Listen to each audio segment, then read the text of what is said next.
রাষ্ট্রপতি আব্দুল হামিদ আমাদের রাজনীতিতে হঠাৎ করেই অনেকটা কিংবদন্তির মহানায়কে পরিণত হয়েছেন।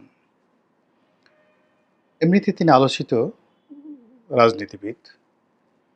দীর্ঘদিন রাজনীতিতে থাকলে যে ধরনের বদনাম হয়, দুর্নাম হয়, চাঁদাবাজি থেকে দখলবাজি, ব্যাংকের মালিকানা, তারপরে শেষে বিভিন্ন কোম্পানির মালিকানা, বাড়ি, গাড়ি থেকে শুরু করে অনেক কিছু। ৭ বার ৮ বার যদি কেউ সংসদ সদস্য হয়, রাষ্ট্রপতি হয়, তো তার তো গুলশান বনানীতে ৪-৫ টা বাড়ি থাকবে, বড়, বড় প্রতিষ্ঠান থাকবে, আরো অনেক কিছু থাকবে। তো সেই দিক থেকে ভাটির অঞ্চলের শার্দুল, মানে কিশোরগঞ্জ অঞ্চলের বাঘ হিসেবে তাকে অনেকে শেষ বয়সে সম্মানিত করেছেন, বুড়ো বাঘ। এই বাঘ ঠিক সুন্দরবনের সেই মানুষ খেকো বাঘ নয়, হালুম করে নয়। আমরা যেভাবে আদর করে বাঘ মামা বলি, যত্ন করে বাঘ মামা বলি এবং মনে মনে কল্পনা করি যে আমাদের যদি একটা বাঘ থাকতো, ঠিক পোষ মানানো বাঘ, আমাদেরকে কামড় দিত না, হালুম করে খেয়ে ফেলতো না, তাহলে না জানি কত সুন্দর হতো। তো সেই দিক থেকে ভাটি অঞ্চলের শার্দুল হিসেবে বা বাঘ হিসেবে আব্দুল হামিদকে ওইরকম একজন বন্ধুবৎসল বাঘ হিসেবেই তার এলাকাবাসী মনে করেন। তার অপরাধের কোনো সীমা নেই। কি অপরাধ? তিনি আওয়ামী লীগের প্রেসিডেন্ট ছিলেন, নির্বাচিত প্রেসিডেন্ট ছিলেন সেই জমানায়। আওয়ামী লীগের টিকিট নিয়ে তিনি বারবার এমপি হয়েছেন। তো আমরা যেটা আশা করি সেটা হলো যে তিনি রাষ্ট্রপতি ছিলেন, কেন তিনি শেখ হাসিনার কথা মতো সব ফাইলপত্র স্বাক্ষর করেছেন। তিনি স্পিকার ছিলেন, কেন তিনি শেখ হাসিনার সেই কর্মকাণ্ডের বিরুদ্ধে তিনি পদত্যাগ করলেন না। এই বিষয়গুলো না আমাদের যে চিন্তা চেতনা অনেকটা পশ্চিমা দেশের আদলে হয়। আমরা ওই জিনিসগুলোকে কল্পনা করি এবং সেইভাবে আশা করি বাংলাদেশের মতো প্রেক্ষাপটে। কিন্তু বাংলাদেশে যেটা সম্ভব নয়। এখানে আপনাকে কোনো দল করতে হলে দলকানা হতে হবে, দলদাস হতে হবে। এখন এখানে সর্বোচ্চ যে কাজটি করা যায় সেটি হলো নিজে সৎ থাকা, কম্পারেটিভলি। কিন্তু আপনি এই বাংলায় অন্য কাউকে সৎ থাকতে বাধ্য করতে পারবেন না। স্বয়ং প্রধানমন্ত্রী চেষ্টা করলেও পারবেন না। তিনি নিজে সৎ থাকতে পারবেন, কিন্তু পুরো সিস্টেমটা এমন অবস্থা হয়ে গেছে বাংলাদেশের যে এখানে একেবারে গণভবনের একজন গার্ড কিংবা সচিবালয়ের একজন ঝাড়ুদার কিংবা ধরুন সুপ্রিম কোর্টের একজন পেশকার, আপনি এই পদপদবীগুলোকে কি মনে করেন? এরা আপনার আমার চোখের সামনে যেভাবে অপকর্ম করে যাচ্ছে যুগের পর যুগ ধরে, রাতারাতি এই জায়গাগুলোতে নেমে আসা সম্ভব নয়। ফলে যেই যাই বললেন না কেন, এখন ডক্টর মোহাম্মদ ইউনূস ক্ষমতায় আছেন, তাকে নিয়ে কোনো আলোচনা হতো না যদি তিনি নিজে ব্যক্তিগতভাবে সৎ থাকতেন। অর্থাৎ যে বিষয়গুলো শেখ হাসিনা, খালেদা জিয়ার বিরুদ্ধে আসে না, কিন্তু এরশাদ সাহেবের বিরুদ্ধে এসেছে। তিনি জনতা টাওয়ার করেছেন, নিজে, নিজে কিছু করার চেষ্টা করেছেন। কিন্তু প্রেসিডেন্ট জিয়াউর রহমান কিংবা বঙ্গবন্ধুর বিরুদ্ধে কিন্তু এই ধরনের অভিযোগ আসেনি। তাদেরকে কেন্দ্র করে দালাল চক্র ছিল, তাদেরকে কেন্দ্র করে দুর্নীতিবাজদের চক্র ছিল। সব আমলে কম বেশি দুর্নীতি হয়েছে, কিন্তু ব্যক্তিগতভাবে বঙ্গবন্ধু শেখ মুজিবুর রহমান, শহীদ প্রেসিডেন্ট জিয়াউর রহমান, বেগম খালেদা জিয়া অথবা শেখ হাসিনা একেবারে ইন পারসন দুর্নীতি করেছেন, একথা কেউ বলতে পারবে না। কিন্তু তারা রাষ্ট্রীয় প্রয়োজনে হোক, নিজের আত্মীয়-স্বজনের প্রয়োজনে হোক, রাজনীতির প্রয়োজনে হোক কিংবা খেয়ালবশত, বেখেয়ালে হোক, স্নেহের বশে হোক, আদর যত্ন করে হোক, একজনকে সুযোগ দেওয়ার জন্য হোক, দুর্নীতি তাদের আমলে হয়েছে। এতে কোনো সন্দেহ নেই। কিন্তু নিজে ব্যক্তিগতভাবে যে না আমাকে টাকা দিতে হবে, টাকা নেয় আর শুধু নিজের পকেটে ভরে। 10% অনেক আছেন, মহিলা রাজনীতিবিদ বাংলাদেশে আছেন, ফার্স্ট লেডি ছিলেন, যাদেরকে 10% মিসেস 10% বলা হতো। ঠিক ঐরকমভাবে যদি আপনি অসৎ না হন, তাহলে আমাদের দেশে ওটাকে বলা হয় কম্পারেটিভলি অনেস্ট। তো সেই দিক থেকে আব্দুল হামিদ সাহেব যখন স্পিকার ছিলেন, তিনি ইচ্ছা করলে সংসদের সমস্ত অপকর্ম বন্ধ করতে পারতেন না। তিনি ইচ্ছা করলে এমপিদের উপর আ এ যে প্রভাব সেটা তিনি বিস্তার করতে পারতেন না। তিনি ইচ্ছা করলে রাষ্ট্রপতি হিসেবে বঙ্গভবনের সকল কর্মকাণ্ড কিংবা তার অধীনস্থ দুর্নীতি দমন কমিশন, তার অধীনস্থ সুপ্রিম কোর্ট, তার অধীনস্থ তিনি সর্বাধিনায়ক আ সমস্ত বাহিনীগুলোর। তো ক্যান্টনমেন্টের সমস্ত দুর্নীতি মানে এগুলো আসলে তার পক্ষে করা সম্ভব নয়। কোনো রাষ্ট্রপতির পক্ষেই সম্ভব নয়। কিন্তু তিনি কোনো সেনাপ্রধানের কাছ থেকে কমিশন নিয়েছেন কিনা, তিনি দুর্নীতি দমন কমিশনের কর্মকর্তার কাছ থেকে কমিশন নিয়েছেন কিনা, এই জিনিসগুলো যদি বিবেচনা করা হয় এবং সেখানে যদি দেখেন যে না, এই কাজগুলো তিনি করেন নাই, ধরে নিতে পারেন যে তিনি সৎ। তো সেই দিক থেকে আমি যতটুকু জানি তাকে এইভাবে কেউ দুর্নীতিগ্রস্ত বা দুর্নীতিবাজ বলতে পারবে না। অপরাধেতে সে বিএনপি করেনি, আওয়ামী লীগ করেছে, সে জামাত করেনি, আওয়ামী লীগ করে সবচেয়ে কাঙ্ক্ষিত পুরুষ। কিন্তু ক্ষমতা চলে যাওয়ার পর সবাই যেটা আশা করেছিল যে না, তার সততার কারণে, তার নিরপেক্ষতার কারণে এবং তিনি কম্পারেটিভলি বন্ধুবৎসল সকলের জন্য। তার সকল দরজাগুলোই সবসময় জনগণের জন্য উন্মুক্ত ছিল, রাজনৈতিক দলগুলোর জন্য উন্মুক্ত ছিল। যে কেউ তার ওখানে যেতে পারতেন। তো যাই হোক এনিওয়ে সেই মানুষটি যখন বয়োবৃদ্ধ হয়ে গেলেন, অসুস্থ হয়ে গেলেন ক্ষমতা হারানোর পর, তখন এর মধ্যে তার যে আওয়ামী লীগের ক্ষমতাও চলে গেল। তিনি মহা মুসিবতে পড়ে গেলেন এবং সামহাও তিনি ম্যানেজ করে বা ঊর্ধ্বতন কর্তৃপক্ষ, সেটা সেনাপ্রধান হতে পারে কিংবা ডক্টর মোহাম্মদ ইউনূস হতে পারে, তাদের সঙ্গে আ পরামর্শ করে তিনি দেশের বাইরে চিকিৎসা করতে গিয়েছিলেন এবং সেখান থেকে আবার সগৌরবে তিনি ফিরে এসেছেন। কিন্তু ফিরে আসার পর এখন সবাই তাকে খুব বাহাবা দিচ্ছে যে, "না, রাজনীতিবিদ হলে তো এমনই হতে হয়।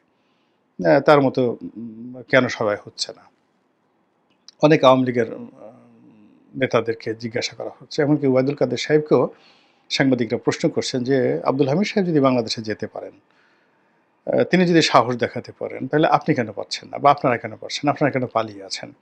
এই বিষয়গুলো কিন্তু আওয়ামী লীগের মধ্যে ভীষণ রকম আলোচনা হচ্ছে এবং সেদিক থেকে আ জনাব আব্দুল হামিদ তিনি বলতে গেলে বাংলাদেশে এখন হিরো অব দ্য হিরো। আ সবার হিরো হিসেবে তিনি কিন্তু ইতিমধ্যে গণ্য হয়ে গেছেন। এবং তিনিও এই জিনিসটাকে খুব এনজয় করছেন। খুব সিজনড পলিটিশিয়ান তো এনজয় করছেন। দেখলাম যে তিনি ব্যাংকক থেকে ফিরে আসার পর তার একটা সাক্ষাৎকার প্রকাশিত হয়েছে এবং সেটা সম্ভবত যুগান্তরে।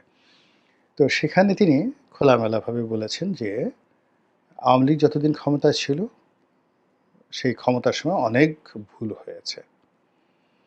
এবং আজকে আওয়ামী লীগের যে দুর্দশা, সেই দুর্দশাগুলো আওয়ামী লীগের সেই ভুলেরই শাস্তি।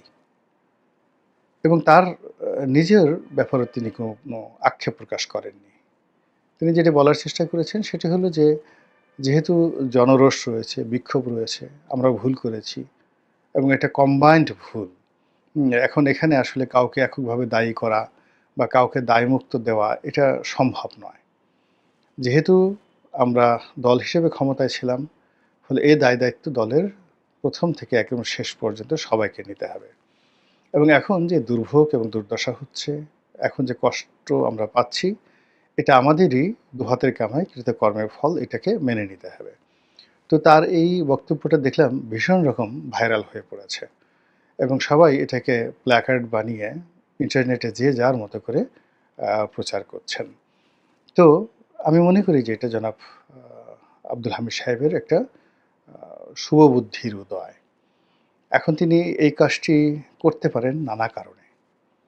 ১ম কারণ হলো যে তিনি আসলে অন্তর থেকে আ স্বীকার করছেন, অনুতপ্ত এবং এই আওয়ামী লীগের যে ভুলগুলো তিনি জীবন সায়ান্নে এসে এটা স্বীকার করলেন। এর কারণটা হলো প্রথমত তিনি অসুস্থ মানুষ, সত্যিকারের অসুস্থ এবং ক্যান্সারের রোগী। ফলে যেকোনো সময় তার জীবন মানে যাকে বলে জীবনের যবনিকাপাত ঘটতে পারে। তো জীবন এবং মৃত্যুর ডিপারচার লাউঞ্জে, অর্থাৎ জীবনের ডিপারেচার লাউঞ্জ যেটিকে বলা হয়। আর জীবন মৃত্যুর যে সন্ধিক্ষণ, এখানে দাঁড়িয়ে একজন ৭৮ বছর বয়স্ক মানুষ আত্মোপলব্ধি করবেন, সত্য কথা বলবেন, স্বাভাবিক কথা বলবেন। এটাই তো মানুষ আশা করে এবং সেটা তিনি বলতে পারেন। ২ নম্বর হলো যে তিনি অনেক আগের থেকেই বিক্ষুব্ধ ছিলেন হয়তো। আ অনেক জিনিসই তার ভালো লাগেনি। উনি যখন স্পিকার ছিলেন, তখন আমার সঙ্গে তার খুব ভালো সম্পর্ক ছিল। উনি যখন রাষ্ট্রপতি ছিলেন আ এবং আমি যখন এমপি নই, তখন হঠাৎ করে আমি তার সঙ্গে একদিন সাক্ষাৎ করতে গেলাম। অনেকক্ষণ প্রায় ২ ঘন্টা ৩ ঘন্টা আমাদের মধ্যে একান্ত বৈঠক হলো। তো একেবারে বিটুইন হি অ্যান্ড মি আর কেউ ছিল না সেখানে। আরেকজন লোক ছিলেন জাস্ট ভিজিটর মানে আমি নিয়ে গেছিলাম তাকে, আমার বন্ধু। যাই হোক এবং ওটা নিয়ে আমি বাংলাদেশ প্রতিদিন একটা লেখা লিখেছিলাম। সব কথা তো আর লেখা যায় না। আ সব কথা বলাও যায় না। তো তার অনেক বেদনা ছিল, অনেক কষ্ট ছিল এবং একই কষ্ট কিন্তু আমাদের সাবেক রাষ্ট্রপতি আরেকজন জিল্লুর রহমান সাহেব তারও ছিল। তো এই দুজনের সঙ্গে আমার ভালো সম্পর্ক ছিল। জিল্লুর রহমান সাহেবের সাথেও এবং তার সঙ্গে। আবার তিনি যখন স্পিকার ছিলেন, আ তখনও তিনি কিছু কথা বলেছিলেন। আঞ্চলিক রাজনীতির বিভিন্ন জটিলতা, জাতীয় রাজনীতির জটিলতা, কিভাবে তিনি স্পিকার হলেন, শেখ হাসিনার সাথে তার সম্পর্কের টানাপোড়েন, আবার সে সম্পর্কের উন্নয়ন। মানে এগুলো আমাকে বলছিলেন শিক্ষা গ্রহণ করার জন্য। আমি খুব ডানপিটে স্বভাবের ছিলাম দলের দৃষ্টিতে। যে এ শুধু সারাদিন বিদ্রোহ করে, কথাবার্তা বলে। অথচ আমার যে জিনিসগুলো হয়তো দলের পছন্দ হতো অনেকের। যেমন আমি লেখাপড়া করি। তারপর শেষে রাজনীতি নিয়ে আমার গবেষণা রয়েছে, পত্র-পত্রিকায় লেখি, টেলিভিশনে একটা ফেজ রয়েছে, গ্রহণযোগ্যতাও রয়েছে। এটা যেকোনো রাজনৈতিক দলের জন্যই ইতিবাচক। এটা তো আওয়ামী লীগের এই ২০০৯, ১৪, ১৮ মানে ৪টি পার্লামেন্ট গেল। তো ৪টি পার্লামেন্ট তো দ্বিতীয় কোনো গোলাম মাওলা রনি তৈরি করতে পারল না। যারা বাংলাদেশের যেকোনো পত্রিকায় যদি একটা লেখা লিখে সেটা লক্ষ, লক্ষ মানুষ পড়ে। যদি টেলিভিশনে একটা বক্তব্য দেয় লক্ষ, লক্ষ মানুষ দেখে। তো এটার একটা পজিটিভ দিক আওয়ামী লীগের জন্য হতে পারত এবং আওয়ামী লীগ সেটা মূল্যায়ন করার চেষ্টা করেছে। কিন্তু ওটা ধারণ করতে পারেনি। এর কারণ হলো আমার যেমন ভালোর দিকগুলো তারা আশা করেছিল, তার সঙ্গে, সঙ্গে আমি এই যে অপ্রিয় যে কথাগুলো বলি, এই কথাগুলো তারা পছন্দ করেনি। তারা চেষ্টা করেছে আমাকে হুইপিং করার জন্য। তো সেই অর্থে অনেকটা মুরুব্বির মতোই উনার সঙ্গে আমার ২ বার দেখা হলো এবং সেই ২ বার একবার উনার চেম্বারে অনেকক্ষণ কথাবার্তা হয়েছে। উনি যখন স্পিকার ছিলেন আর রাষ্ট্রপতি হিসেবে একান্ত। আর এমনিতে পার্লামেন্টে অহরহ আমাদের আ যোগাযোগ থাকতই। কিন্তু একেবারে ওয়ান টু ওয়ান ঘরোয়া। ঘন্টার পর ঘন্টা আমাদের মধ্যে আলোচনা হয়েছে। তো সেই সময়টাতে তিনি অনেকটা মুরুব্বির মতো আমাকে বোঝানোর চেষ্টা করেছেন যে, রাজনীতি সহজ বিষয় না, জটিল বিষয়। এখানে অনেক কিছু থাকে, যেটার সঙ্গে আপনি এগ্রিও করবেন না, ডিসএগ্রিও করবেন না। কিন্তু আপনাকে এই বিষয়গুলো মাথায় রাখতে হবে। তো সেই দিক থেকে তিনি আওয়ামী লীগের যে সকল দুর্নীতিবাজ কর্মকর্তা ছিলেন, রাজনীতিবিদ ছিলেন বা দলের মধ্যে অনেক কিছু আত্মঘাতী সিদ্ধান্ত গৃহীত হয়েছে, তা তিনি পছন্দ করতেন না। কিন্তু প্রোটোকলের বাইরে তার কিছু আসলে করার ছিল না। তো এখন যেহেতু তার একটা সুযোগ আসছে, তিনি এই কথাটা এখন বলতে পারেন। থার্ডলি হলো আ রাজনীতিতে এই যে তিনি যে একটা ভালো অবস্থানে পৌঁছে গেছেন, তো সেই সময়টাতে রাজনীতিবিদদের একটা ব্যাপার হলো যে যতক্ষণ তার দেহে প্রাণ আছে, ততক্ষণ পর্যন্ত তার কাছে রাজনীতির একটা আকাঙ্ক্ষা থাকে, উচ্চাশা থাকে। তো আ জিল্লুর রহমান সাহেব যেমন একেবারেই অসুস্থ, তার চেয়ে অসুস্থ ছিলেন। মানে এখন আমির সাহেব যেমন অসুস্থ, তার চেয়ে বেশি অসুস্থ ছিলেন। কিন্তু সেই অবস্থায় কিন্তু তিনি দলের হাল ধরেছেন।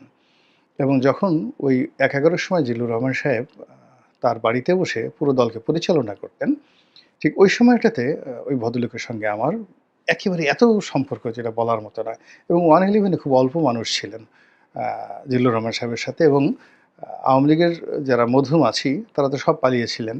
খুব অল্প মানুষ ছিলেন যারা টাকা-পয়সার ধনী আছে, যারা প্রকাশ্যে ঘোরাফেরা করতে পারত এবং তাদের মধ্যে আমি অবশ্যই একজন ছিলাম এবং আমি তখন ২ পয়সা আওয়ামী লীগের জন্য সাহায্য করতে পারলে ওটা আমারও ভালো লাগতো আর আওয়ামী লীগের জন্য এটা প্রয়োজন ছিল ওই সময়টাতে। এর কারণ হলো 111 এর সময় আওয়ামী লীগের একেবারে ৳৫,০০০ দেওয়ার মতো লোক তেমন ছিল না ১-১১ র সময়। এটা হলো বাস্তবতা। আমি নিজে দেখেছি। তো যাই হোক তখন ওখানেও আমি অনেক কিছু দেখেছি জিল্লুর রহমান সাহেবের বাসাটাতে। তো সেই দিক থেকে আওয়ামী লীগের এই যে ক্রাইসিস, আওয়ামী লীগের তো ক্রাইসিস 1958 এর পরে পুরো ১০ বছর ক্রাইসিস ছিল। ওই সময়টাতে আমিনুর রহমান দলকে রক্ষা করেছেন। এরপরে ৭৫ এর পরে আওয়ামী লীগের অনেকগুলো সমস্যা গেছে। ওই সময়টাতে দলের অন্তত ১ ডজন নেতা এবং নেত্রী আ দলকে মোটামুটি সেই ৮৬ সন পর্যন্ত শেখ হাসিনা যতদিন পর্যন্ত মানে যাকে বলে একটা ফরমেশন চলে আসছেন, তার আগ পর্যন্ত প্রাণান্ত সহযোগিতা করেছে। আবার ১/১১ সময় আরেকবার বিপদ আসলো। তখন জিল্লুর রহমান সাহেব থেকে শুরু করে সবাই সাহায্য সহযোগিতা করেছেন। আবার এখন এই যে